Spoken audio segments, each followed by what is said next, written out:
राष्ट्रीय प्रजापति महासंघ के द्वारा दिल्ली सरकार को खुली चेतावनी। सरकार या तो माटी कला बोर्ड का गठन करे, नहीं तो दिल्ली प्रजापति समाज करेगा दिल्ली चुनाव का बहिष्कार। राष्ट्रीय प्रजापति महासंघ दिल्ली युवा प्रदेश अध्यक्ष राहुल प्रजापति, अजीत सिंह प्रजापति, शानू रणबीर प्रजापति, सोनू प्रजापति, सुशील प्रजापति, रवि प्रजापति, रोहित प्रजापति व सभी सदस्यों ने प्रेस कॉन्फ्रेंस में अपने समाज की दिशा और दशा को सुधारने के लिए दिल्ली सरकार से कई बार पत्राचार के माध्यम से व आमने सामने नेताओं और अधिकारियों को माटी कला बोर्ड के गठन की मांग की, लेकिन परिणाम जीरो। इससे हमें बहुत ज़्यादा फायदे हैं, जिससे हमें अधिक से अधिक मशीनें मिल जाएंगी, जिससे हमें काम करने में आसानी होगी और हमारा माल बाहर राज्यों में भेजा जाएगा, जिससे हमें पैसे की आमदनी अच्छी होगी और हमारे काम को बढ़ोतरी मिलेगी।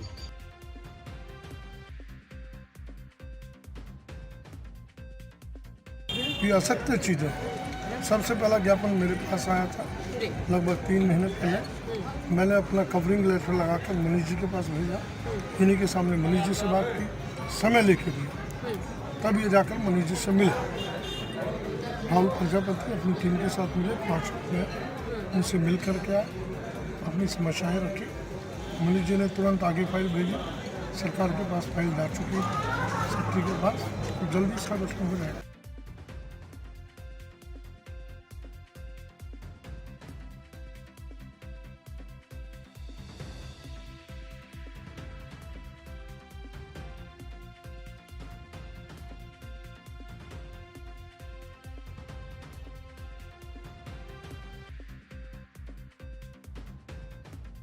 मैं राहुल प्रजापति, राष्ट्रीय प्रजापति महासंघ युवा प्रदेश अध्यक्ष, और आज हमने बड़ी महत्वपूर्ण बैठक बुलाई है, जो कि दिल्ली प्रदेश में हमारी काफ़ी समय से माटी कला बोर्ड की मांग चल रही है।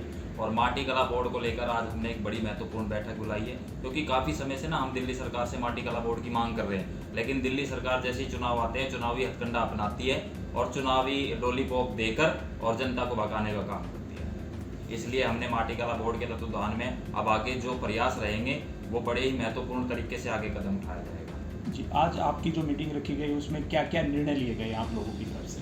देखिए, काफ़ी समय से हमने दिल्ली के अंदर जितने भी विधायक हैं 70 के 70 विधानसभाओं में हमने लेटर भेजा, और माननीय रामनिवास गोयल जी विधानसभा अध्यक्ष से लगभग हमारी 30 से 35 बार मीटिंग हुई, जिसका निर्णय यही निकल के आया कि सरकार जो है सिर्फ एक बहकावे का काम करती है, या समाज को लुभाने का काम करती है। जब चुनाव आता है, जब अपना जो है आश्वासन दे देती है कि समाज का जो है प्रतिनिधित्व किया जाएगा, माटी कला बोर्ड का गठन किया जाएगा, लेकिन फिर वही अपना रुख दिखाना शुरू कर देती है। इसलिए हमने आज निर्णय लिया है कि अगर हम उसका साथ देंगे जो हमारे समाज का साथ देगा, जो हमारे प्रजापति की बात करेगा, क्योंकि ना तो सरकार को ये पता है, ना रामनिवास गोयल जी को ये पता है, ना केजरीवाल जी को ये पता है, ना डिप्टी सीएम को पता है, ना किसी विधायक को पता है कि कुम्हार कैसे कैसे अपने जीवन का यापन करता है। अगर हम भट्टे पे भराई करते हैं, कुम्हार एक रेडी चलाता है, रेडी चलाते चलाते किसी का एक्सीडेंट हो जाए, रेडी से नीचे गिर के मर जाए, कोई बीमा नहीं है उसका। कुम्हार समाज जब अपने मिट्टी के बर्तनों को बनाकर उसका एक आवा तैयार करता है ना पकाने के लिए, ऊपर से भगवान की कृपा हो जाए, भगवान बरस जाए ना, उसका आवा सारा तहस नहस हो जाए, उसका कोई इंश्योरेंस नहीं है। अगर बात करें सरकार आपकी मांगे मान लेती है तो माटी कला बोर्ड का आखिर उद्देश्य क्या है जो आपकी संस्था को पास किया जाए? अगर माटी कला बोर्ड का गठन हो जाता है, जितने भी हमारा कुम्हार समाज है, जितने भी हस्तकलाओं से जुड़े हुए हैं, सबसे पहला हमारा जो माटी कला बोर्ड के अंदर आएगा, सभी सुविधाएं उनको प्रदान की जाएंगी माटी कला बोर्ड के तहत। जैसे जब इसने एनटीटी ने दिल्ली के अंदर प्रदूषण का हवाला देते हुए भट्टियों को बंद करा दिया था, जो आवे लगते थे हमारे, उन आवों को बंद करा दिया था। तो हम सबसे पहले अपने समाज के लिए, हस्तकलाओं के लिए प्लांट लगाएंगे, जिसमें रोजगार बढ़ेगा और पकाने की जो है भट्टियाँ लगाई जाएंगी, जो कि गैस वाली होंगी, जो बिजली से चलेंगी। राहुल जी, जो आपने जो बताया माटी कला बोर्ड जो है, क्या किसी और राज्य में भी इसका गठन हो चुका है? अन्य कुछ राज्यों में गठन हुआ है। जैसे अभी करंटली बात करें तो हरियाणा सरकार ने अभी इसका चेयरमैन बनाया है, और हमारे उत्तर प्रदेश में है, छत्तीसगढ़ में है, राजस्थान में, काफ़ी राज्यों में काफ़ी सरकारों ने बोर्ड का गठन किया है, और बड़े अच्छे तरीके से, बड़े शानदार तरीके से चल रहा है। तो इसके लिए आपने भारत सरकार से मांग की, ऐसे खाली राज्य सरकारों से मांग कर रहे हैं? सुनिए, भारत सरकार ने राज्य स्तर पे मतलब राज्य सरकार को जिम्मेदारी दी गई है कि राज्य सरकार जो है अपने स्तर पर माटी कला बोर्ड का गठन कर सकती है। केंद्र सरकार की इसमें कोई वो ना तो दखल अंदाजी है और ना ही केंद्र सरकार इसको रोकता। केंद्र सरकार ने तो बल्कि अनुमति दी है और माननीय नरेंद्र मोदी जी तो खुद कहते हैं लोकल फॉर वोकल, वो तो इस चीज़ को बढ़ावा देते हैं। और मैं आपके अभी बात करूं उत्तर प्रदेश की, तो उत्तर प्रदेश में जैसे ही योगी सरकार आई थी, योगी सरकार ने चेयर पर बैठते ही सबसे पहले आप रिकॉर्ड उठा के देख लीजिए, माटी कला बोर्ड का गठन किया था, सबसे पहले बोर्ड माटी कला बोर्ड का बनाया था। तो इससे जो है जुड़े हुए कितने परिवार हैं? देखिए ये बात कोई नहीं है, जैसा कि सभी जानते हैं। कुछ लोग हैं जो इस चीज़ से हट चुके हैं, लेकिन प्राचीन संस्कृति की तरफ सभी बढ़ रहे हैं और सभी इस काम को करते हैं। कोई कम करता है, कोई ज़्यादा करता है, लेकिन करते सभी हैं। कोई अपनी प्राचीन संस्कृति को भूल सकता है या छोड़ सकता है? मैं नहीं मानता छोड़ सकता है। और दिल्ली में आप चारों तरफ घूम के देख लीजिए, कुछ परिवार तो ऐसे हैं जिनका बेचारों का गुजारा ही इससे चलता है और उनको कभी डंडे मार के हटा दीजिए। हमारे क्षेत्र में देख लीजिए, दिवाली जैसे आएगी, दिवाली पे कुम्हार समाज जो अपने 500 रुपए के दिए लेकर रोड पे बैठता है और उनको कोई डंडा मार के भगा देता है वहां से।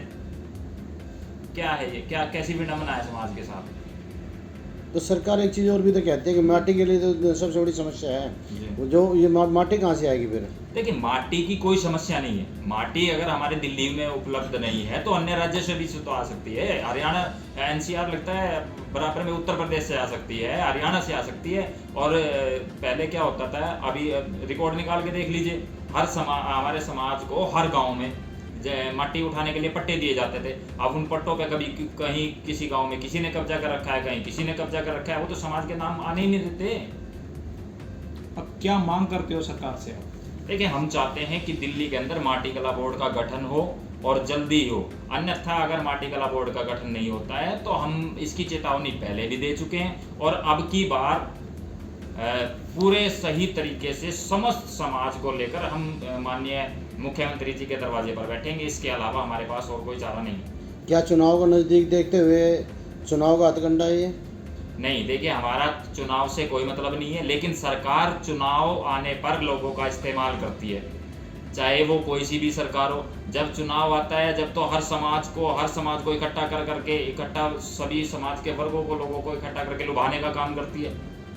लेकिन हमारे दर्द को कोई नहीं समझता। हमारे दर्द को वो उठाएगा, वो समझेगा जो हमारे बीच से निकला होगा। मैं तो आपके माध्यम से, आपके चैनलों के माध्यम से समस्त समाज से, अपने समाज से निवेदन करता हूं कि भाइयों राजनीति में आना सीख जाओ, राजनीति में आना सीख लो। अगर कोई हमारे समाज का साथ देता है तो उसका हाथ जोड़ो, आदर सत्कार करो, और अगर हमारे समाज का साथ नहीं देता तो हाथ जोड़ो और आगे बढ़ा दो। तो क्या राहुल भी जो है चुनाव में आ रहे हैं? जी नहीं, राजनीति के लिए तैयार हो रहे राहुल? देखिए मैं सिर्फ प्रजापति समाज से जुड़ा हूँ और मैं अपने समाज की निरंतर सेवा करता रहूंगा। समाज से जुड़ा हूँ, समाज से रहूंगा, मैं समाज की बात करता हूँ। अगर राहुल जो है चुनाव के लिए तैयार नहीं हो रहा है तो फिर आप समाज के लिए कह रहे हैं, तो बाकी लोग कैसे तैयार? देखिए हम अपने देखिए कुछ सेवाएं होती हैं। अब ये तो है नहीं कि मैं प्रतिनिधित्व समाज का कर रहा हूँ तो मैं ही उसमें चुनाव में आगे खड़ा हो जाऊंगा। हमारी कोशिश ये है कि हम अपने समाज के बच्चों को आगे निकालें और उन्हें बढ़ाने का कार्य करें, क्योंकि जब हमारे बीच से, हमारे वर्ग से वो बच्चा निकल कर जाएगा, वो विधानसभा के अंदर हमारी बात करेगा जाके, जिसने वो दर्द झेला होगा। अगर हम वहां जाकर बैठ जाएंगे तो हमारे समाज को कौन देखेगा? अगर सरकार के द्वारा आप लोगों की मांगे नहीं मानी जाती तो अगला निर्णय क्या होगा? देखिए अगर सरकार के द्वारा हमारी मांगे नहीं मानी जाती हैं तो हम समस्त समाज को लेकर अपने घोड़े, बुगी, मटके, पेंडे, चाक इत्यादि सभी को लेकर सीएम के आवास पर रखेंगे और सीएम जाने फिर हमारा समाज जाने। राहुल जी, सरकार से एक चीज़ और मांग क्यों नहीं करते आप? जिस तरह हर चीज़ का प्रशिक्षण देते हैं, वो हर चीज़ का जो डिप्लोमा जो है वो देते हैं, तो आप लोग सरकार से ये क्यों नहीं मांग करते कि वो कहीं इस तरह का प्रशिक्षण केंद्र खोले जहाँ पर मिट्टी से बने हुए आइटम जो है बनाए जाए और उसकी जो प्रशिक्षण दिया जाए? प्रशिक्षण की जो बात करें, जब माटी कला बोर्ड का गठन हो जाता है तो सभी बोर्ड के अंतर्गत आ जाती हैं। अब जैसे अन्य राज्यों में बोर्ड का गठन हुआ है तो जगह जगह ना वहाँ पे एक वो खोले जाते हैं, जैसे प्रदर्शनी बोल देते हैं जिनको, एक मेला टाइप लगा जाता है और काफ़ी लोगों को वहाँ सिखाया भी जाता है कि कैसे इस कला के अंदर क्या सिखाया जाता है। मतलब चाक पे जितने आइटम बनते हैं उनकी ट्रेनिंग भी दी जाती है। और बल्कि अभी छत्तीसगढ़ सरकार ने जो किया है, बड़ा ही एक सुंदर कार्य किया है कि हर कॉलेज में एक जो मिट्टी के बर्तन बनाने का कारीगर है उसको हर कॉलेज में प्रोवाइड कर दिया गया है, जिसकी मात्र 2 घंटे की फीस 1000 रुपये है। और वहाँ पे डिप्लोमा भी दिया जाता है, यूपी सरकार भी दे रही है डिप्लोमा, जिसको जो कार्य करना आता है, चाक पे जो भी बनाना आता है बर्तन, उसको डिप्लोमा दे रही है सरकार, इंश्योरेंस दे रही है, बल्कि बीमा होता है उसका।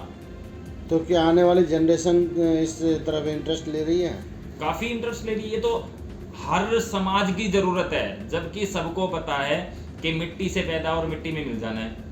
जब इंसान का जन्म होता है ना, तब भी कुम्हार समाज के घर से वो बर्तन जाता है और उसी में उसका कुआं पूजन होता है। और जब मुक्ति होती है ना, तब भी वो आपने देखा होगा वो मटके की हांडी में अस्थियां जाती हैं, उसी में प्रोवाहित होती हैं।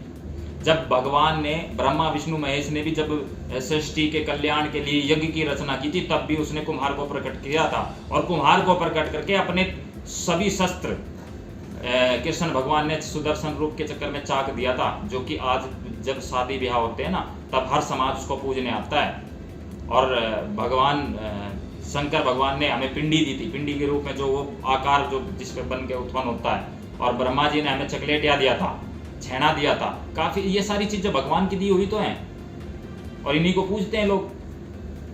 तो ये तो संस्कृति को बढ़ावा है ना, सभी समाज, इसमें सभी समाज सम्मिलित होता है। ये तो सबकी बात है, एक अलग अलग प्रजापति समाज की थोड़े ना बात है, सभी मानते हैं इसको। अगला कदम क्या रहेगा वो आपका? देखिए, अगला कदम हमारा साफ है बिल्कुल। और जैसे हमारे समाज में जब सृष्टि की रचना भगवान ने की, तो सबसे पहले ब्रह्मा जी ने दक्ष प्रजापति को उत्पन्न किया और दक्ष प्रजापति को जिम्मेदारी दी कि आप सृष्टि की रचना करो। और सृष्टि की रचना करने के लिए उन्होंने 2 विवाह करके, और 2 विवाहों से 84 कन्याएं और 10,000 पुत्र पैदा हुए। और उनसे सृष्टि की रचना आगे बढ़ती गई। जैसे जैसे उनसे सृष्टि की रचना आगे बढ़ी है, वैसे ही अब हम भी यही कार्य करेंगे कि हम अपने समाज के सभी वर्गों को इकट्ठा करेंगे, सभी क्षेत्रों से, सभी राज्यों से समाज को बुलाएंगे और दिल्ली सरकार का घेराव करेंगे। द्वारा मीटिंग रखी गई थी, उसमें कई नेताओं ने भी आप लोगों का समर्थन दिया था, क्या आश्वासन मिला उनकी तरफ से? देखिए, 24 नवंबर 2022 को हमने एक महत्वपूर्ण बैठक बुलाई थी, प्रजापति महासम्मेलन, जिसमें दिल्ली का समस्त समाज इकट्ठा हुआ। और मीडिया पत्रकारों महताओं के सामने, सभी पत्रकार वहाँ मौजूद थे, सभी पत्रकारों के सामने और हमारे समस्त समाज के सामने माननीय रामनिवास गोयल जी ने भरे मंच से कहा था कि माटी कला बोर्ड का बहुत जल्दी गठन होगा, फाइल बहुत आगे जा चुकी है। और मैं आपको दिखाना चाहता हूँ, ये लेटर DTCM ने बना के दिया था कि अब तुम्हारे माटी कला बोर्ड में ज़्यादा देर नहीं लगेगी, अगर माटी कला बोर्ड का जो है गठन वो चुनाव से पहले हो जाएगा। और आप सर्च करके देख लेना, अभी भी माटी कला बोर्ड की प्रक्रिया चल रही है। हमें ये समझ नहीं आता कि प्रक्रिया चल तो रही है, लेकिन वो पूरा कब तक होएगा।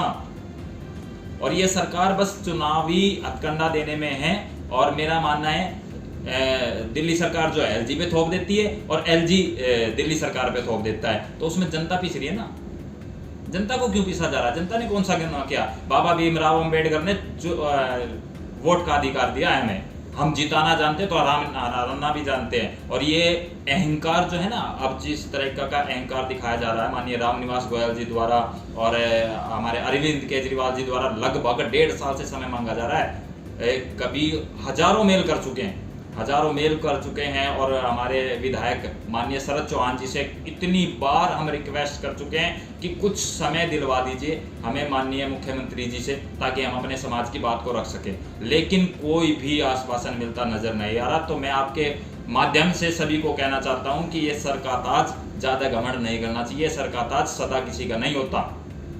आगे भी चुनाव आएंगे और आगे भी फिर वही प्रक्रिया चलेगी। तो मैं अपने समस्त समाज से कहना चाहता हूं कि भाई राजनीति माना सीख जाओ, जो हमारा साथ दे हम उसका साथ देंगे बस। तो आने वाला चुनाव बहिष्कार करेंगे या आम आदमी पार्टी का? बिल्कुल संपूर्ण तरीके से बहिष्कार होगा। जो हमारे प्रजापति समाज के साथ नहीं, हम उसके साथ नहीं। आम आदमी पार्टी का जो हमारे समाज का साथ देगा हम उसके साथ हैं। अगर चाहे वो बीजेपी हो, कांग्रेस हो या आम आदमी पार्टी हो, अगर हमारे समाज के साथ है तो हम उसके साथ हैं, अन्यथा नहीं।